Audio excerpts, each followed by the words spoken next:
Nu ką, šį vakarą gamto vyksta toks vokiškas piknikas. Groja vokiška muzika ir geriama vokiška degtinė. Štai jie. Taranov vodka. 37 laipsniai, 0,7. Pagaminta Vokietijoje, nesigilinsim, nedarysim reklamos šitai uždaraktinai bendroviai. Kaina 5 eurai. Karbauski. Parvežta iš Vokietijos. Ir mes žinom, kad mums vėl jos parveš. Karbauski. Kaip tu manai?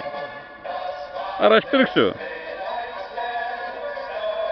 Už 10 eurų 0,7 bonką Lietuvoje, jeigu man jos gali parvežti 0,7 iš Vokietijos. Karbauski, tu būk vyras, pasakyk man. Ką? Veryga.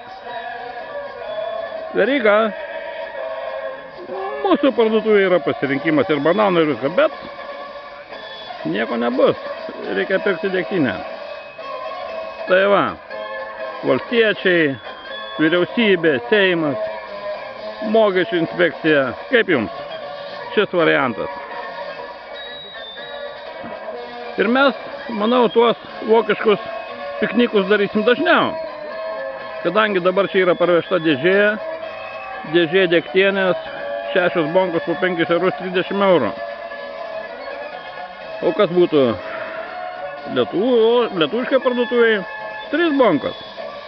Nu, jums informacija, taip sakant, pagalvojimai. Ai tiesa, jūs galėsit gale metų pasakyti, kad sumažėjo degtinės pardavimai, reiškia, mažiau ir išgėrėm. Haha, norėtumėt. Debilai.